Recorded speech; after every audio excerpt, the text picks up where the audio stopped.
Oiê, olá meus amores, sétimo ano, dando continuidade ao nosso estudo sobre Idade Média, né? A gente estava vendo sobre reinos africanos, África, depois a gente viu, né, civilizações na Idade Média e também na Idade Moderna da América. Agora a gente vai voltar a falar da Europa, né? A gente viu ano passado Alta Idade Média, agora a gente vai ver a Baixa Idade Média, que é a metade para o final ali da Idade Média. Gente, relembrando, estudamos como funcionava o feudalismo, né, que é a divisão de terras no período da Idade Média europeia. Então você tem um senhor feudal que cuida do seu território e tem uma relação de suzerano com os servos, que são os vassalos, que devem trabalhar para ele. E ao trabalhar para ele, tem que pagar, né, poder usar a terra desse senhor, tem que pagar uma série de impostos, como a gente está vendo aqui, né? A corvéia tem que trabalhar de 2 a 3 dias para o senhor, a talha, que é dar uma parte da produção, você tem o formariage, que é pagar para casar, tem a mão morta, que é quando morre o patriarca, né, o chefe da família, você tem que pagar para continuar na terra. Você tem a banalidade, que é usar as terras comunais, né, o manso comum, a parte ali que tem fornos, moinhos do feudo, e também o dízimo, que é pago para a igreja. Então essas pessoas estão presas à terra e elas estão presas a essa relação, porque não tem para onde ir. Então na Alta Idade Média você tem, né, uma configuração política e econômica em torno da terra, e quem manda mesmo nessa Europa são os senhores feudais, mais do que o próprio rei, tá bom? Então o que acontece? O período, gente, eu amo. A Idade Média tem várias pinturas de gatos bem esquisitos, olha isso, tá? Representações da Idade Média. O que acontece? A gente está estudando, então, o período que vai ali do século V até o século XV, tá? Desculpa, isso, século V ao século XV é a Idade Média como um todo. Do 5 ao 11 é a Alta Idade Média, do 11 ao 15 é a Baixa Idade Média. E aí a gente vai ver que uma das primeiras mudanças são as inovações tecnológicas. Tecnologia não é só isso que a gente está fazendo aqui hoje, né? Eu estou gravando um vídeo, uma videoaula, vocês estão vendo no computador, no celular de vocês, pela internet. Não é o celular, não é só o computador, não é só o que a gente tem hoje desse tipo de tecnologia. Tecnologia é tudo que vai mudar, transformar, né, as técnicas produtivas e as técnicas de uma maneira geral de comunicação, produção, etc., de uma sociedade. O que acontece? O período que vai marcar da alta para baixa Idade Média é justamente as inovações tecnológicas, tá? Então vamos falar de algumas? Primeiro, a expansão das áreas de cultivo. Você tem mais terra, porque você vai derrubar florestas e você vai aterrar, né, pântanos, drenar, tirar a água dos pântanos e botar terra naqueles pântanos, derrubar a floresta, derrubar bosque, então você aumenta a área de produção. Além disso, você tem novas técnicas. O uso de metal, né, para arar o solo, por exemplo. O metal dura muito mais do que a madeira. A charrua, que é como você prende os animais. Antes os animais eram presos pelo pescoço, então você está sufocando os animais que puxavam, né, os cavalos, os burros, os bois, enfim, tudo que fosse puxando a charrete, e também, né, o arado. Então você prende pelo peito, né? Esse animal consegue ser, né, mais eficaz nesse sentido, né, que você tá obrigando ele a arar o solo, então ele é mais eficaz. E você também tem moinhos feitos de vento e água para circular melhor, né, produzir algum tipo de energia e acelerar os processos produtivos. Tá aqui o exemplo da charrua. E além disso, o sistema trienal. O que é o sistema trienal? Você pega a terra, divide em 3, 2 partes, 2/3 dessa terra você vai plantando, cultivando, e 1/3 fica descansando. Isso dura 3 anos. Olha só, aqui você tem primeiro trigo e outro tipo de cereal. Vamos lá, trigo e cevada, cultivando. Área C está descansando. Ano seguinte, é a área A que estava com trigo, descansa, o trigo vai para a área B e a cevada vai para a área C, mudando aqui no terceiro ano. Consequências de todas essas mudanças tecnológicas. Você tem um aumento na produção agrícola, você tem mais terra, você tem inovação tecnológica, você consegue o quê? Produzir muito mais. Você produz mais alimentos. Se você produz mais alimentos, as pessoas comem mais. Se as pessoas comem mais, elas vivem mais, têm mais filhos. Então a população cresce, né, de nascer e cresce de viver. As pessoas, né, os campos vão ficando cheios.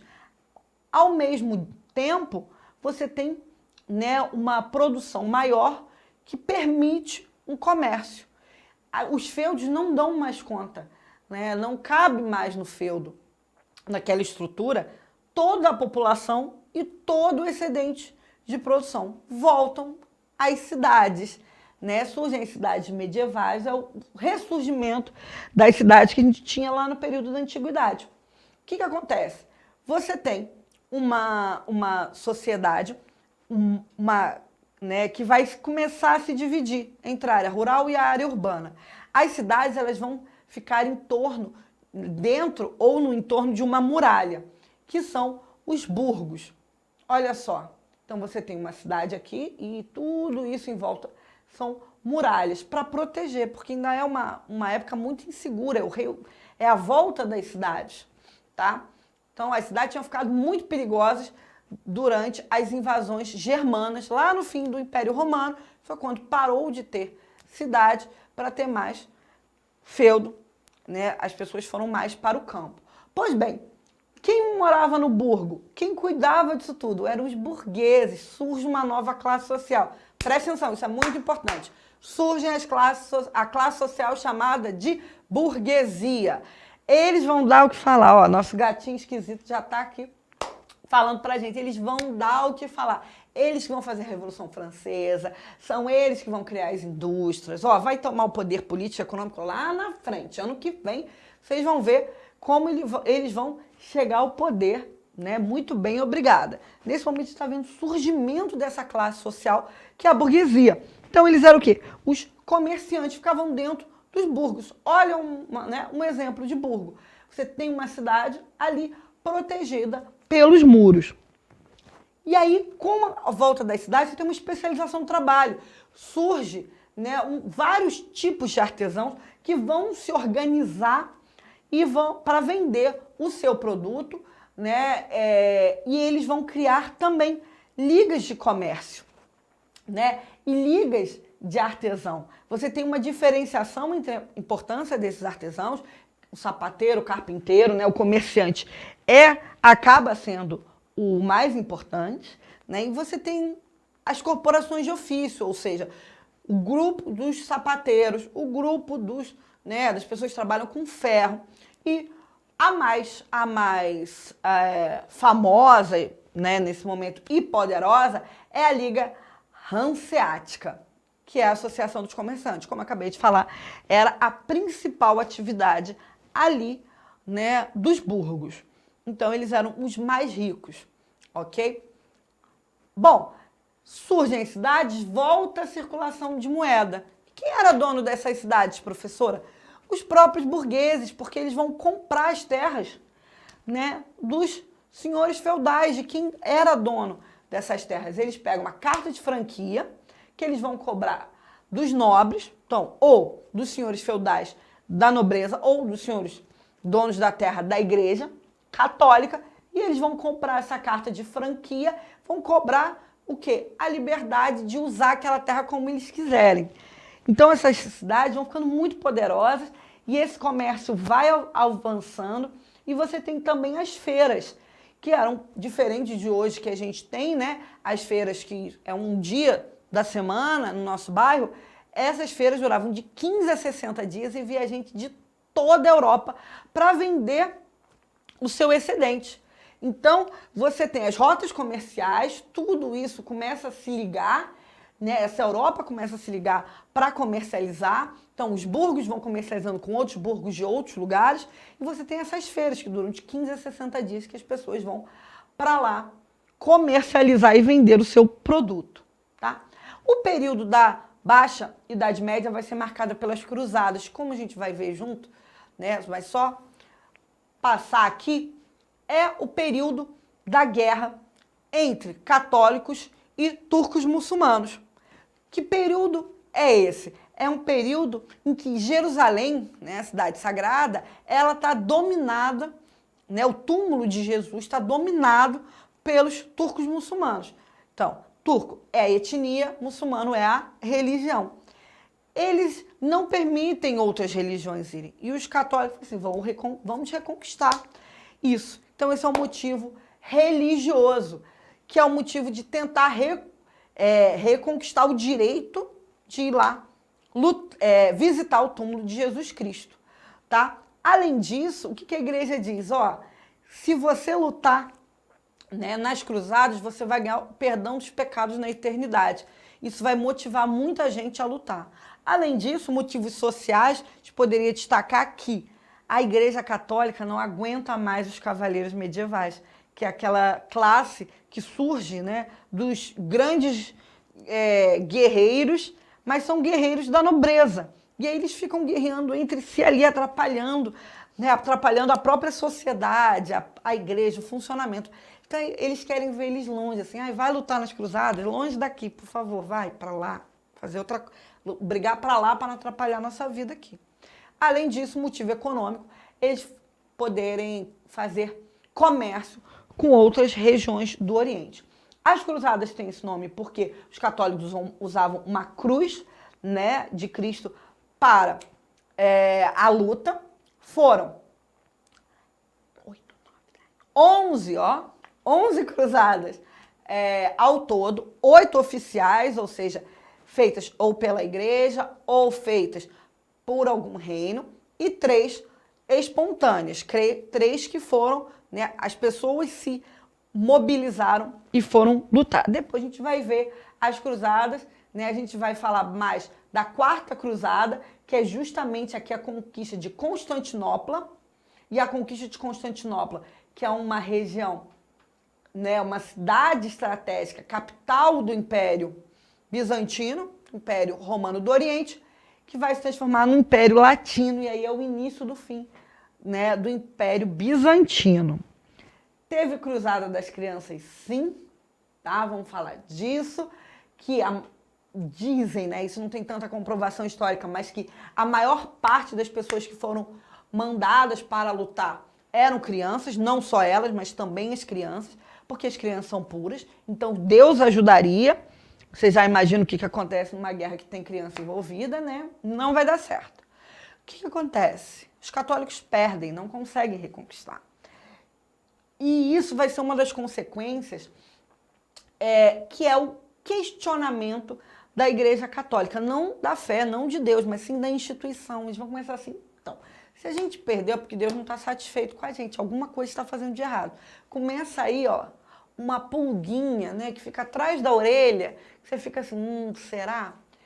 Que vai virar lá na Reforma Protestante. Então, a gente já está vendo aqui, no século XIII, um processo de questionamento da Igreja Católica que vai ter, né, o seu ápice com Lutero no século XVI. Mas isso é para uma outra aula.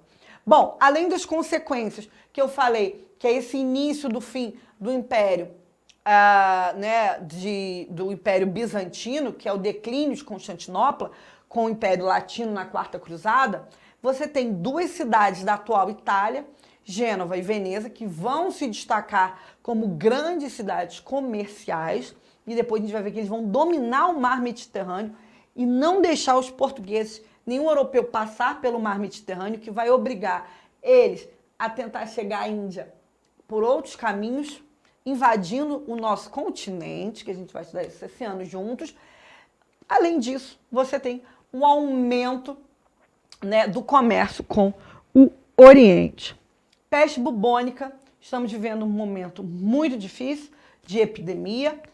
A peste bubônica foi uma peste, né, transmitida pela bactéria que sai na pulga do rato. A gente vai ver causas e consequências disso, mas de uma maneira geral, poderia destacar falta de higiene, falta de saneamento, né? Causas também como a circulação grande, porque volta um comércio, você volta à cidade, então você tem uma comercialização grande entre as regiões da Europa e também até por conta da Inquisição, porque matavam os gatos das bruxas, gato caça-rato, acaba, né, alguns historiadores acham que isso também pode ter a ver. Gente, a peste bubônica ela vai matar 1/3 da população da Europa. Então, cerca de 75 a 200 milhões de pessoas vão morrer. Então, quem eram esses aqui? Os médicos, tá? Do período. Por que eles tinham esse bico? Deixa eu voltar. Por que eles tinham esse bico? Porque eles acreditavam, em determinado momento, que passava pelo cheiro. Então, eles usavam essa máscara com um bico e botavam um perfume na ponta. Depois que foi descobrir que não era assim, sim, era justamente, né, da pulga dos ratos. Também é chamado de peste negra, porque a pele fica com marcas escuras. Vamos analisar esse mapa juntos da expansão da peste bubônica no século XIV e a dança macabra do fim da Idade Média, que são várias representações, né, que vão fazer sobre esse final da Idade Média, como tem no nosso livro, mostrando que a morte ela não vai escolher se é o nobre, se é o papa, se é um camponês, o que é. Ela vai assolando todo mundo na Europa. Então, por isso, vai ficar marcado como final da Idade Média, tá bom? Então, depois a gente vai continuar vendo os processos aí dessa crise da Idade Média e qual é o próximo passo aí na história da nossa humanidade, focando na Europa, tá bom? Um beijo, até a próxima. Tchau!